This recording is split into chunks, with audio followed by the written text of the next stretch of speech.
Bismillahirrahmanirrahim. Assalamualaikum warahmatullahi wabarakatuh. Alhamdulillah wassalatu wassalamu ala Rasulillah wa ala alihi wa ashabihi wa mawalah, amma ba'd. Hadratul mukarram akhuna ustadzuna al-ustadz Adlin SAG. Jurusan apa dulu Ustaz? SAG. Itu gelaran lulusan Indonesia, itu SAG, Sarjana Agama. Para asatiz yang dipahamkan, ada Ustaz daripada Aceh, Tengku Muslim dan Tengku Saleh, para asatid dan para santri, itu pelajar pondok. Sedikit saya menyinggung istilah santri. Itu sebetulnya istilah yang sampai hari ini digunakan untuk pelajar pondok di Jawa terutama. Di Aceh juga sama, santri.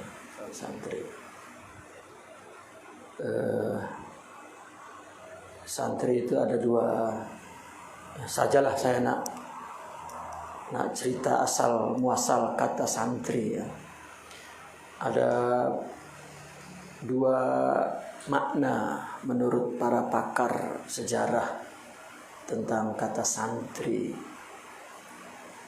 Sepakat kata santri ini berasal dari bahasa Sanskrit.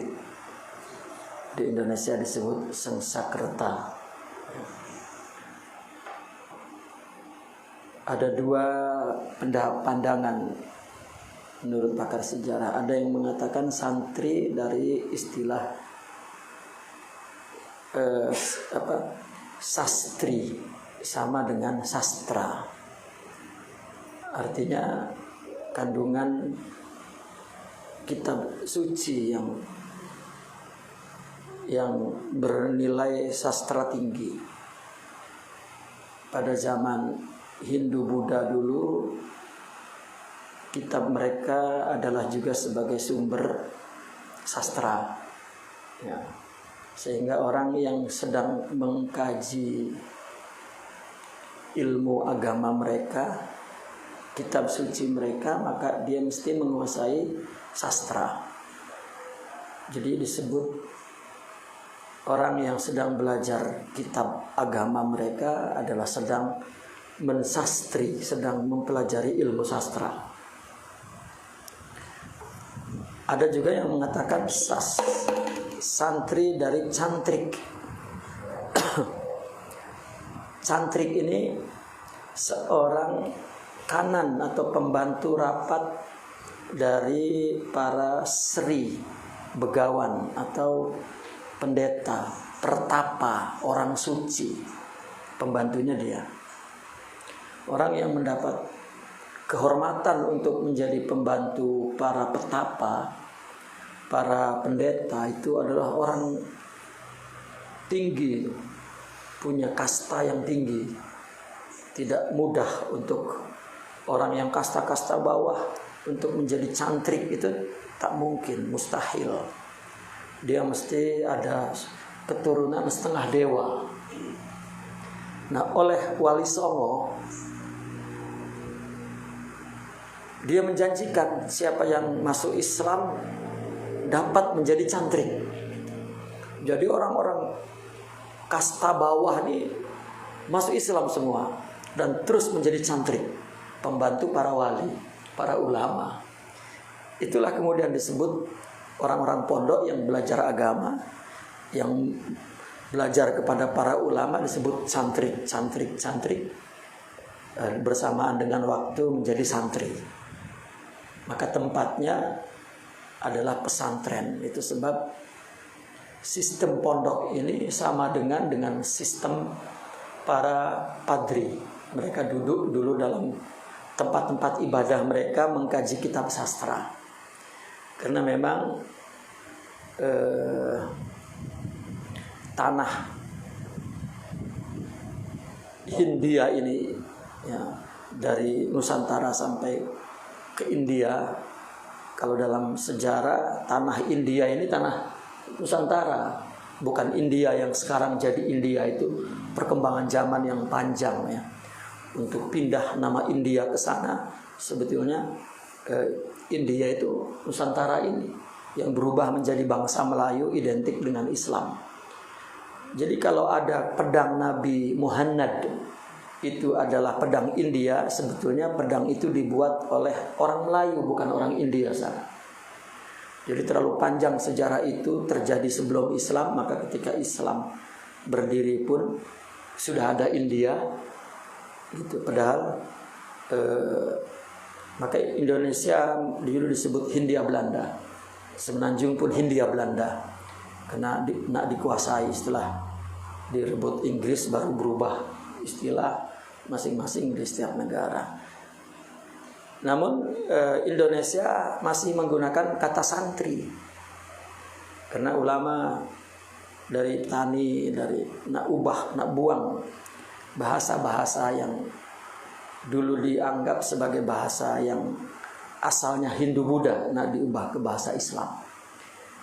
Hatta sholat itu ya, kita menyebutnya sembahyang.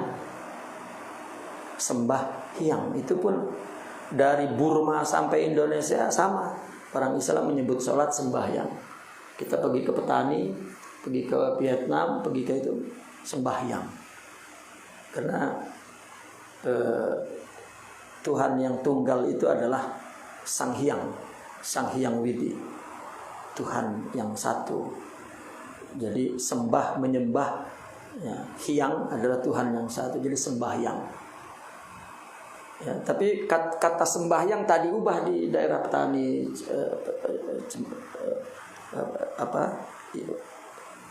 Kamboja, tidak dirubah ya, hampir menggunakan kata sembahyang, meskipun beberapa ulama mungkin tinggalkanlah sholat gitu. Jadi banyak dulu para ulama kita bertasamuh ya kepada bahasa tempatan, karena Islam memang datang sesuai untuk tempat manapun, masa bila pun, dan bangsa manapun, sesuai mampu meleburnya kepada bahasa budaya selama tidak menyalahi kaidah atau asas syariat Islam. Sepatutnya kita ubahlah, jangan santri. Tapi di Indonesia sudah tak dapat, karena nama tempat pondok pun sudah pondok pesantren, pesantrian. Jadi pesantren asalnya pesantrian. Orang Jawa kalau menyebut nama sesuatu maka diubah, disebut kepada manfaat nama itu. Seperti dulu ada orang tempat minum kopi.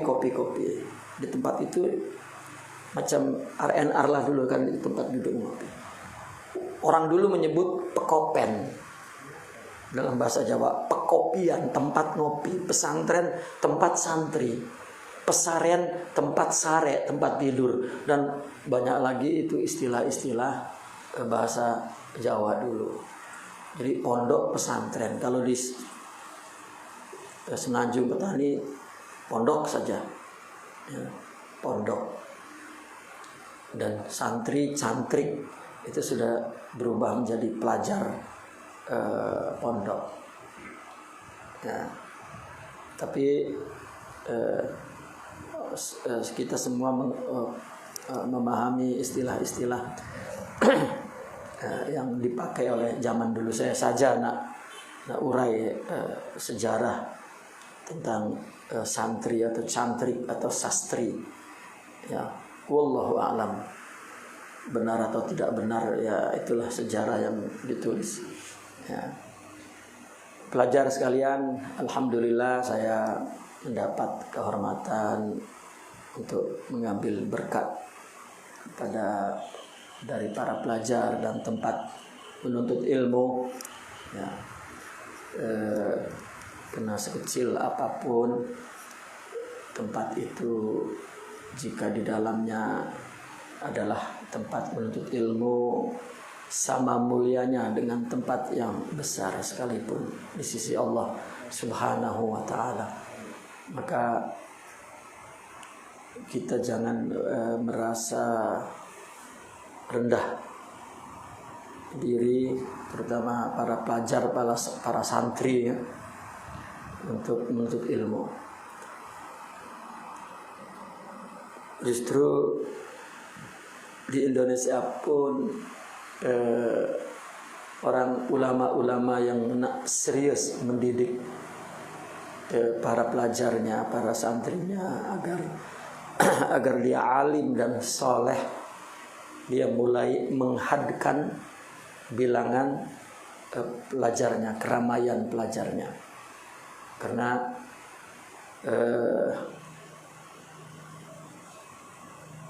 kalau terlalu ramai sangat, ya, sementara zaman sekarang pun sudah tak dapat kawal betul-betul, maka itu akan susah mendidik dengan baik.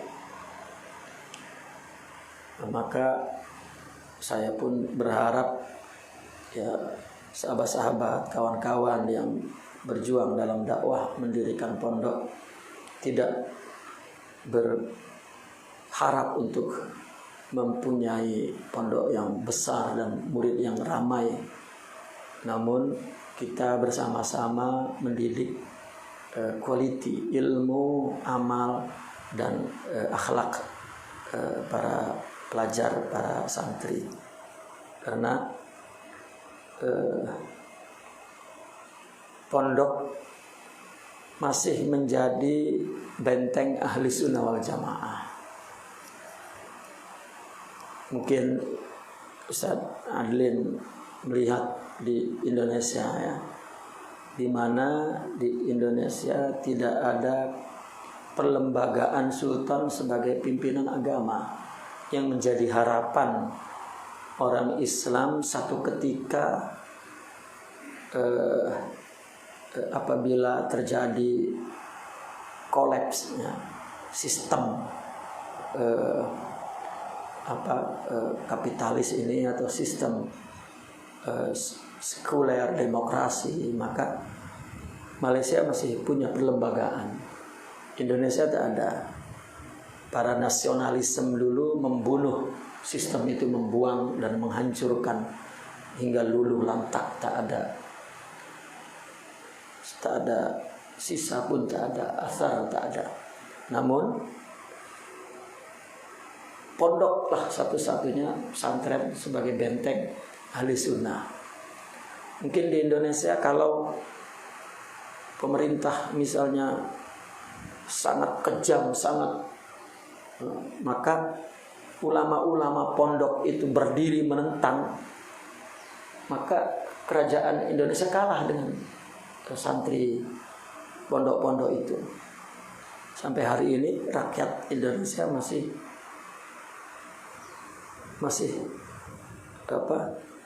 kuat memilih ulama-ulama pondok sebagai rujukan kehidupan mereka, ya. Meskipun secara umum umat Islam mengalami krisis kritikal, ya, tentang kepercayaannya kepada ulama, ya. Yang terjadi di zaman sekarang adalah umat Islam mengalami penurunan kepercayaannya kepada ulama, sehingga tidak berkudwah, ya. Kudwah itulah yang nak dibuang. Apalagi sistem pengajian university memang tak ada kudwah, semata-mata kajian. Nah, satu-satunya sistem kudwah itu sistem pondok. Pimpinannya berdiri sebagai muqtada yang dikudwahkan. Dan agama kalau hanya taklim maka akan mengalami kelemahan. Ya, kalau hanya mengambil ilmu, hanya membaca, ya, tidak kudwah, maka agama itu hanya sama dengan tukilan-tukilan sahabi, wartawan, ya, penulis buku. Jadi agama hanya itu.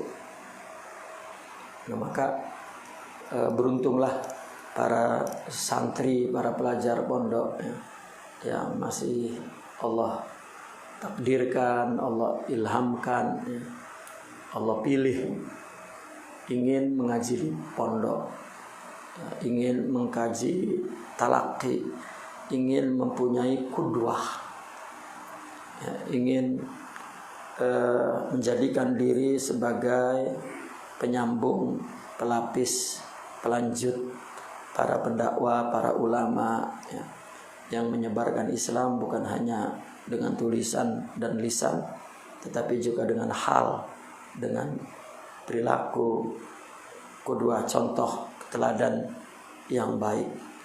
Karena itu hanya ada dalam sistem pondok. Ya, kita tahu sistem university, sistem sekolah akademis itu memang bukan dari Islam, dari Barat. Karena Islam sangat tasamuh, pun Islam menerima dan tetap digunakan. Maka sebagian pondok telah memasukkan sistem itu ke dalam pondok, tapi tidak membuang sistem talaki kudwah yang ada di pondok. Namun jika sistem sekolah itu masuk ke pondok, khawatir kepada generasi yang akan datang yang hanya melihat institusi pondok sebagai tempat komersial, bisnis. Itu barangkali katakanlah sharing dengan para asatidzah di sini. Maka tetaplah bertahan dan teruslah berjuang mempertahankan benteng ahli sunnah wal jamaah dan mengajak masyarakat untuk membantu sama-sama menciptakan generasi, ya, melalui institusi pondok. Pelajar sekalian,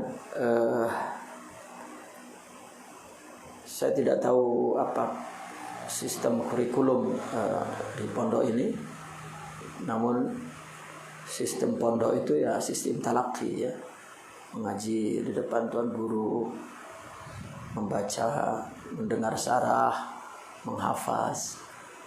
Nah, maka hendaklah diperkuat himmah, semangat mengaji pondok ini dengan menghafaz selain daripada Al-Quran, menghafaz Al-Hadis, dan juga menghafaz mutun, ya, kitab-kitab asas matan bagi kitab nahwu, sharaf, fikih, tauhid, dan tasawuf. Ditambah setelah nahwu dan sharaf adalah balaghah. Maka 6 subjek ini, ya, sebelum dikuasai betul, dihafal matannya, talaki kitab-kitabnya, dan menguasai bab-babnya, ya, diharap jangan berhenti. Orang ulama dulu, zaman dahulu, orang belajar pondok itu 20 tahun, 15 tahun, paling sekejap itu 10 tahun dulu. Ya, mungkin orang dulu pun umurnya lebih panjang barangkali, ya, lebih panjang. Sekarang kita ini cepat mati. Nah, maka sekarang hampir orang tua tak ada, ya. Calon yang nak tua terus mati. Ulama dulu kita dengar umur 90, 100. Ya, sekarang Masa Covid ini pun puluh-puluh kita mendengar ulama umur 60, 65, 60, 65, 60, 63, 64, 60. Ya Allah, berarti baktinya ya kurang segitulah. Ya. Saya pun berdoa, ya Allah, bukanlah umur panjang. Ya, rasanya belum banyak berkhidmat kepada dakwah, kepada ilmu, kepada ulama, kepada thalibul ilm. Semoga Allah panjangkan umur kita semua, terutama Tuan Guru di sini, Ustaz Adlin, dan juga guru-guru yang lain. Disehatkan badannya, dipanjangkan umurnya, diberkahkan waktunya, dan terus diberikan oleh Allah himmah aliyah li'ila'i kalimatillah bijahi Sayyidina Muhammadin sallallahu alaihi wasallam. Amin ya rabbal alamin. Maka saya memberi satu pandangan ya kepada pelajar. Jangan berhenti mengaji sebelum menguasai 6 subjek itu. Shara, nahu, kalau boleh sampai balaghah. Dan 3 laginya fikih, akidah ahli sunnah wal jamaah tentunya, dan tasawuf. Ya.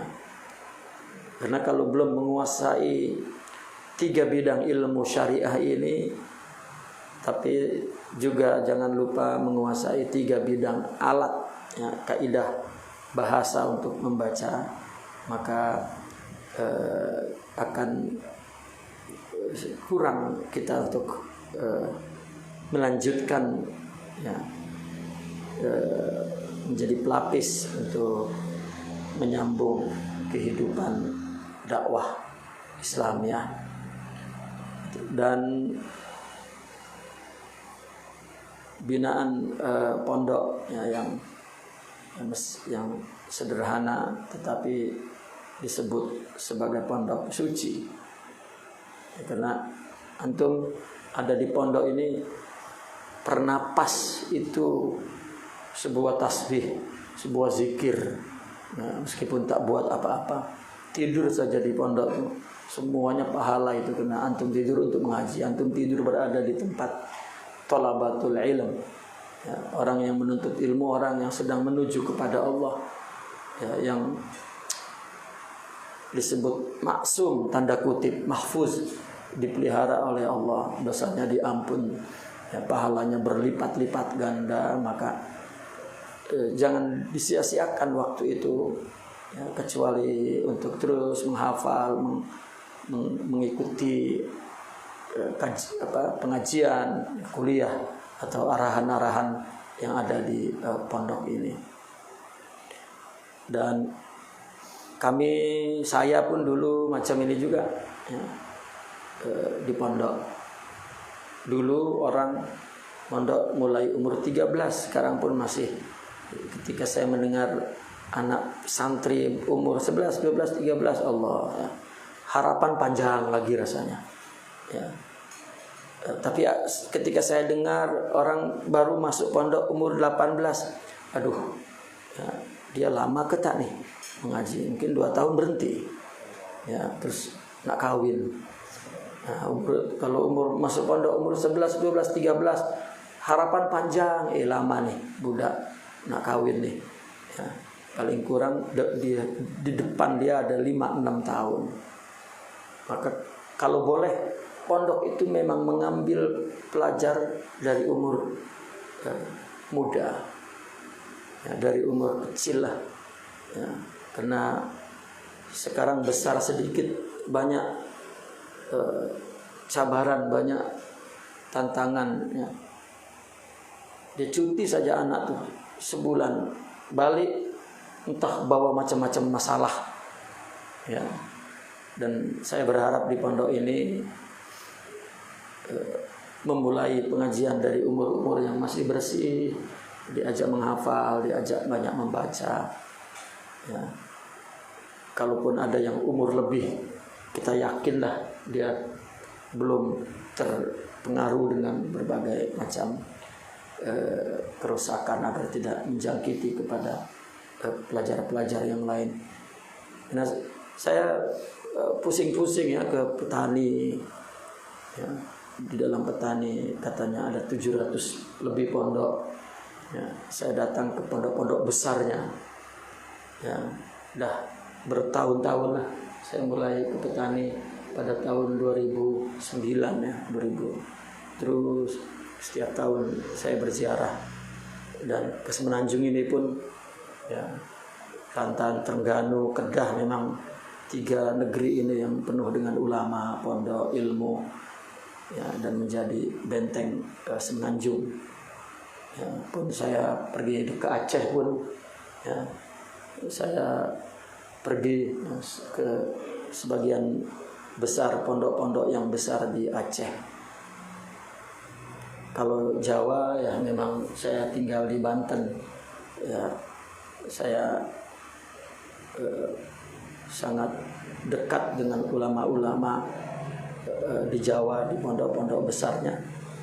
Di samping sebagian ulama masih kerabat, masih keluarga ya, maka apabila saya datang ke pondok, harapan besar lagi itu.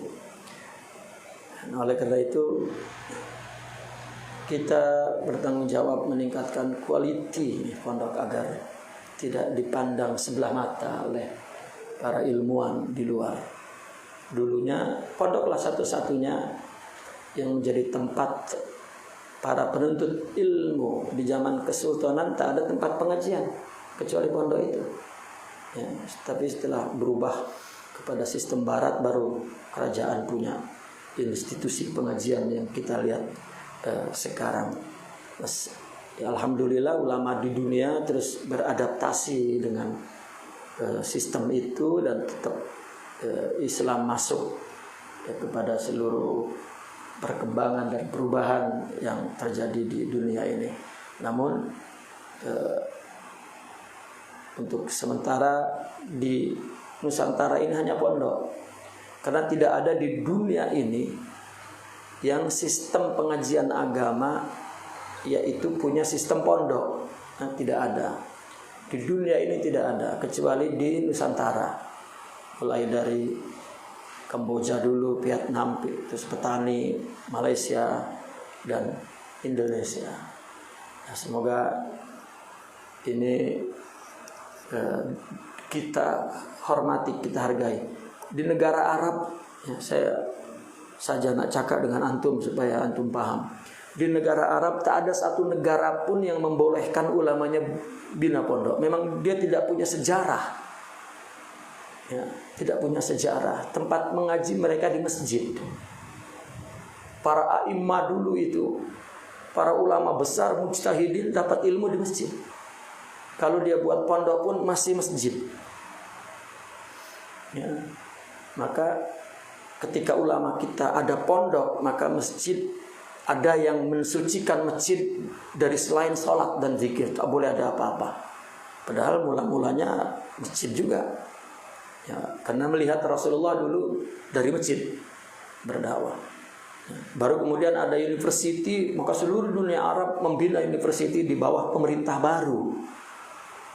Tapi di Nusantara, Sultan dulu dah membolehkan ulama bina pondok sebagai institusi. Kalau di Al-Azhar ada sistem asrama atau pondok lah, sebetulnya itu meniru di kita. Ulama di Yaman dia mulai bikin pondok, itu meniru di kita, bukan kita meniru di Arab. Ya. Sekarang misalnya di Habib Umar ada pondok, itu memang meniru kita. Di Al-Azhar sendiri dia buka pondok perempuan. Di Arab perempuan tak boleh duduk di asrama. Begitu pergi ke Padang, ke Madrasah Tawali, dia melihat ribuan perempuan duduk di asrama. Dia tanya, mana orang tuanya? Kenapa perempuan keluar? Gitu. Diterangkanlah ini asrama khusus untuk. Nah, dia balik dulu. Syekh Al-Azhar zaman Saltut, seorang Syekh Al-Azhar, Syekh Mahmud Saltut namanya. Setelah Syekh Mahmud Saltut Kemudian saya Syekh Abdul Halim, setelah Syekh Abdul Halim saya Jadul Haq, setelah Jadul Haq adalah Syekh Said Tontowi, baru sekarang Syekh Ahmad Thayyib. Lama tuh pergi ke Thalib ke Padang, karena Padang itu ada Thalib putra, Thalib putri. Putrinya itu ribuan, ya, asramanya itu, maka dia buat di Al-Azhar tempat putri. Jadi tak ada kerajaan yang membolehkan kita buat pondok. Ini mungkin belum resmi nih, ya, di Jabatan Agama, ya. Tapi dah boleh. Itu indahnya, ya, di kita. Di Indonesia mungkin, di Indonesia pondok itu sekarang mungkin berjumlah 1 juta mungkin lebih se-Indonesia. Karena pada tahun 80-an pondok se-Indonesia itu sudah 700.000 lebih. Setiap generasi terus bikin. Ya, terlalu banyak, ya, pondok. Mungkin yang punya izin itu mungkin 20% saja. Yang lain tak ada izin. Maka Allah, ya, kita lihat di Malaysia pondok dulu lebih ramai dari sekarang. Di Kelantan misalnya, pondok pernah mencapai 600, sekarang ada 170. Itu karena ada gesekan dengan politik dan ada gesekan dengan sistem, ya. Tapi Indonesia makin bertambah, tapi kebanyakan sudah mengikuti kurikulum kerajaan. Nah, itu sebab dibolehkan juga. Jadi sedikit, ya, yang komitmen dengan sistem pondok lama itu, sebab atas semua itu Al-Fakir pun nak bina pondok mengikuti sistem qadim, ya, sistem Ahli Sunnah wal Jamaah yang Allah anugerahkan untuk Nusantara ini pondok.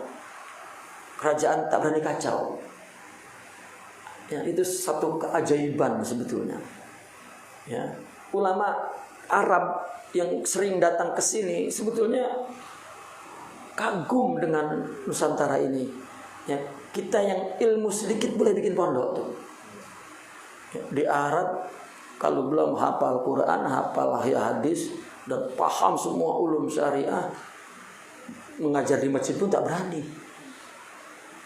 Ya, tapi inilah anugerah untuk Nusantara, maka kita bertanggung jawab untuk meningkatkan kualiti, ya, keilmuan ilmu syariah di pondok ini sebelum Allah hapuskan kebebasan ini, ya, melalui kerajaan-kerajaan yang akan datang.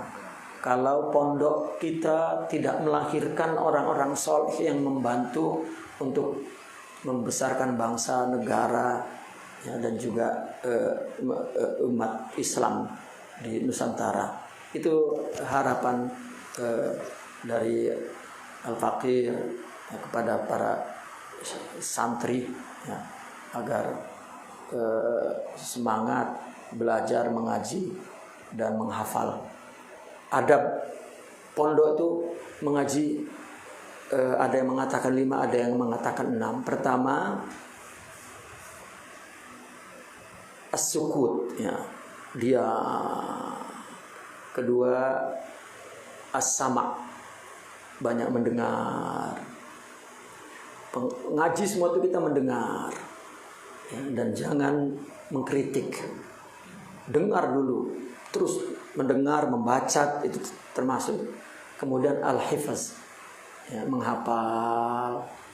Ya, setelah menghafal, al-paham, ya, memahami.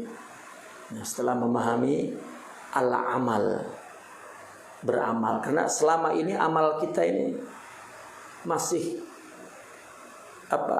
tanda kutip, ya, karena amal itu kan berdasarkan ilmu. Ya, dikatakan amal kalau memang tahu ilmunya, kalau belum, ya, dia hanya melaksanakan kewajiban berdasarkan umur taklif. Ya, tetap ada pahala, tetapi untuk disebut beramal yang benar setelah ada ilmu. Ya. Nah, setelah beramal yang terakhir adalah baru an-nashr wa dakwah, ya, menyebarkan, mendakwahkan, mengajarkan kepada orang lain. Itu adabnya ya, pengajian pondok as-suku was-sama' wal hifaz wal fahm wal amal, kemudian wan nasyar atau ad-dakwah. Maka dengan adab ini seorang pelajar pondok dari dulu ya, menjadi orang yang menguasai ilmu ya, dan juga menjadi seorang yang beramal ya, soleh ya, dan dia juga seorang yang berakhlak mulia. Itu saja para santri dan para asatidzah. Semoga apa yang Al-Fakir katakan pada hari ini adalah merupakan satu jalinan ukhuwah Islamiyah untuk sama-sama bekerja yang sama di tempat yang berbeda-beda melalui institusi pondok ini ya, sebagai juga saling memberikan semangat ya, bahwa apa yang kita lakukan sangat mulia. Sedikit sekali orang yang berpikir tentang pondok ini. Maka saya sangat bersyukur pada hari ini masih bertemu dengan orang-orang yang akan berjuang bersama untuk mempertahankan institusi ini. Semoga ini adalah merupakan stimulasi ya, semangat kepada Al-Fakir sendiri terutama, dan juga kepada sahabat-sahabat ikhwan yang ada di sini. Itu saja yang Al-Fakir sampaikan. Mohon kurang lebihnya ya dibukakan pintu maaf yang seluas-luasnya. Aqulu qauli hadza wa astaghfirullah li wa lakum. Assalamualaikum warahmatullahi wabarakatuh.